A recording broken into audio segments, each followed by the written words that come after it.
Hello and welcome to the Orange County Taxpayers Association OCTax Talk. I'm Carolyn Cavecchi, President and CEO of OCTax, and we are so pleased to have with us today the elected Auditor-Controller for the County of Orange, Eric Woolery. So Eric, welcome. Thank you for having me today. And we're pleased to have you here today. So you were elected in 2014. Correct. It's been a little over a year. Right. So tell us, what exactly does the Auditor-Controller of Orange County do? What are your responsibilities? First, I have to start. That is probably the most asked question I always get. What does the Auditor-Controller do? Yeah. The Auditor-Controller is the elected fiscal watchdog for the county. Our system of government in the United States is one where you have different branches of government. And county government being a microcosm of state government, you have kind of the same checks and balances. You have a board of supervisors, which takes on a legislative/executive kind of departments or branches of the government. So you have to have others that kind of balance that out, where you have the countywide elected, such as the sheriff, the DA, assessor.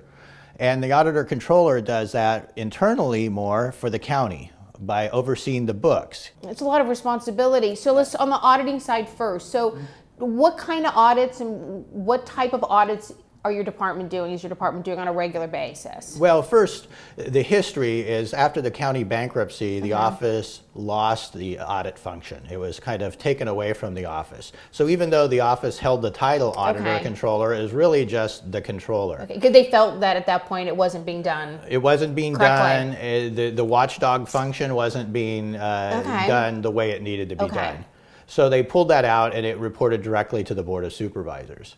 Probably the biggest accomplishment of my first year is was reversing that. Bringing it back in-house. Good. Bringing it back in-house, because it was really set up as a temporary measure. The Auditor-Controller being elected would not resign at that point, so therefore they had to do something to deal with the bankruptcy crisis, so they had to bifurcate the office.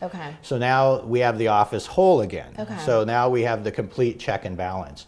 And I've spent the last few months kind of diving in there, getting the pieces of the office put back together. And one of the areas that I'm trying to do is make the auditing function more robust. Essentially, it was going through the normal audits, the cash, the kind of the day-to-day stuff. They really hadn't looked at any kind of like the 21st century issues that we deal with, like IT. Everything's done on computer now. The books, the payment, the procurement in the county, everything's done via computer. But what would happen is we would audit the process up to the computer. We would jump over what they call the box or the computer, and then we would audit the back end on what came out.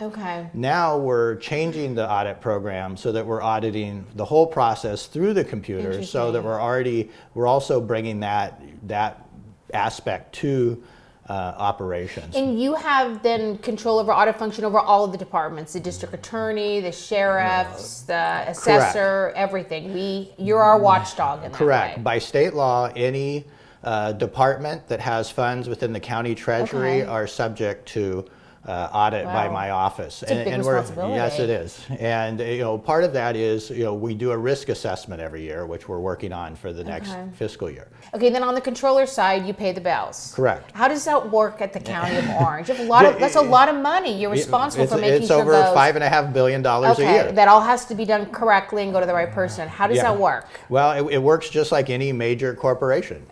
We have the same issues of any big company or other government entity. We have a procurement. How do we make sure we get the best price for things? So, we have that process. I work very closely with the procurement office. We're actually working on a new process because they haven't updated that. So we're going to what we call e-procurement. Once again, bring in the efficiencies. But it also helps us get the best price for the taxpayer. For instance, under e-procurement, the idea, once the program kind of is launched, it would be kind of like going to eBay or Amazon. You go to Amazon, you want to buy a book, you put it in there, and all of a sudden 5 vendors come up on your screen. And you can look at the prices and say, wait, if I buy it here, it's $1 less than over here. I want to keep that $1 for something else, so let's go over here. So, that's the whole idea of the e-procurement, is to bring in more competition. The other part of the controller's office that we work with is internal control. By state law, I'm the person who creates the internal control. It's been delegated by the Board of Supervisors for the county. So what does that mean, internal control? Internal controls are the control structure. How do you purchase something?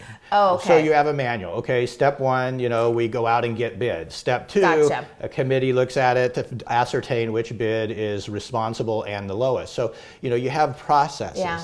Well, like anything, you got to update those processes. If you just put it out there and say, oh, this is a great process today, and never relook at it, well, 10 years from now, things change, technology changes, ways of doing business change. That's not efficient anymore, and it may actually cause problems instead of fixing or making sure you get the best of everything. Most of the internal controls, when I took office last year, hadn't been reviewed in over 12 years. Okay. That almost put it back to the turn of the century in 2000. Okay. So one of the things I'm doing in the controller side is we're methodically going through. Okay. I've already seen duplications of efforts. And that duplication of efforts saves time, money of staff. We can have them doing more productive work instead of doing double work, double counting, And it also helps in another thing, and this is a big, when I had that 6 months between election and taking office, I was meeting with a lot of county staff, managers, and the problem in the procurement side kept coming up is we're losing a lot of vendors. Well, why are we losing those vendors? Well, the bills aren't getting paid on time. They're taking a long time, and also the procurement system is just with so much paperwork. And so what happens is we lose a lot of vendors, or the vendor has to calculate that cost into their bid, which means we're not getting the best price for the taxpayer. So that's why I really reached out to the procurement office and then working hand in hand to create this new e-procurement system. We want to be able to get more competition, better prices for the goods and services we need. And we also get more vendors. We can help. A lot of mom and pop businesses are affected like that. And nothing against big businesses, but if we can use a competitive small business, we have a multiplier effect by putting that money back into the Orange County economy as opposed to it maybe going to a bigger business that's headquartered or located outside the county. So it's a win-win if we can keep our money closer to home. Okay, so every year the county puts together something called the CAFR. Correct. And you've just done that. So talk to us. What actually is in a CAFR, and what does Orange County's look like? Okay. Well, I think the best picture's worth 1,000 words. So here is the CAFR. As you can see, it looks like a phone book. There's probably a lot of numbers in there. Yeah, a lot of numbers, a lot of statistics, management review. Also, what's interesting and people should really look at is the footnotes. There's a lot of good information on how the county does business and how they do their accounting. So it's usually a really good thing, not just to look at the schedules, but also to look at the footnotes. So how does Orange County look this year in their CAFR financially? Well, with the rebounding economy, things are looking a lot better than they have over the last few years with the recession. Property taxes are up about 4.9%, which is good. Yeah, it's great. It's the mainstay of our general fund revenue. A lot of things it's a $5.7 billion county. Wow. But the amount of money that is discretionary, that the board actually has a lot of discretion in spending, is about $600 million of general fund. Wow, that's a small amount. Yes, it is. Okay. The other good thing that happened this year is we had a couple of one-time revenue that hit. One was we have the Teeter Fund, which is our reserve for delinquent property taxes. By my staff being diligent, they looked into it and we were able to recalculate that reserve. We still have a good reserve there, but we're able to free up about $48 million in one-time revenues for the county. The other thing is state mandates. The state of California we do the work, they pay us 10, 15 years down the road. Well, they finally got caught up with the mandates through 2004, and that gave us about another $45 million in one-time money for this fiscal year, and they're going to pay the interest of about $11.5 million next fiscal year. So we'll have some good one-time monies there as well. Okay, so the average taxpayer is not going to read a CAFR. They're not going to Right. understand what's in a CAFR. Correct. So we have another report that's a little bit better for a taxpayer, or hasn't been as good for the taxpayer in the past. Well, and this is one of the things that I ran on during the election, and I wanted the information to go out to the public to be understandable. You know, something that the average person who's not heavy into accounting and finance could actually get some information Right. about their government on. That's why we created this, which is the Citizens Report. great. Now you'll notice it's not as big a phone Right. book. Actually, it's not much of a phone book. It's kind of small.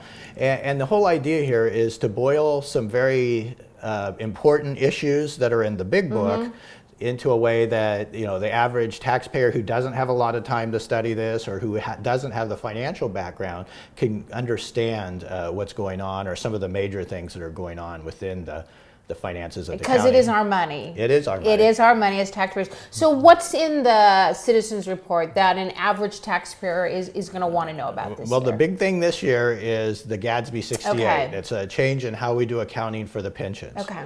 And we did a few pages in here to talk about it. You know, a lot of people talk about Social Security, which is completely bankrupt. Yeah. Well, our pension system at the county is actually in better shape. Okay. Because if you look at the calculation, which we put in here, you know, the whole liability to the county is about $12.7 billion on the pension.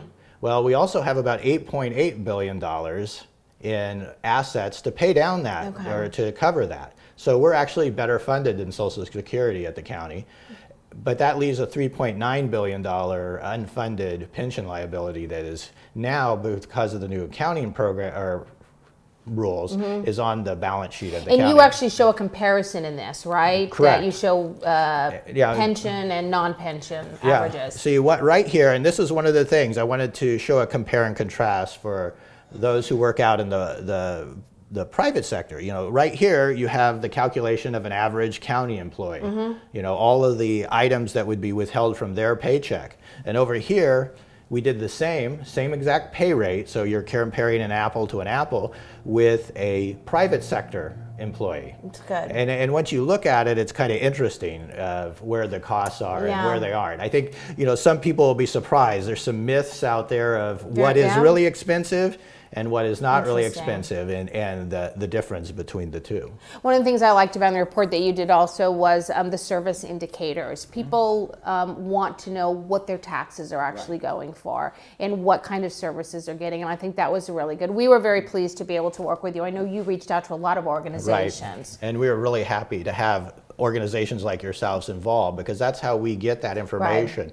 You know, kind of, we can't see the forest for the trees all the time because we're in the forest. Yeah. You know, it's good to have folks from the outside looking in, kind of saying, okay, there's a tree that we want to know more about in depth. So it was our pleasure. Yeah, thank you. So if you want to see a copy of the Citizens Report, we can go to your website, Right. and you can download it from your website, and I Correct. think you can also go to our website as well at OCTax.org and see that as well. So that's a good place to get a hold of it.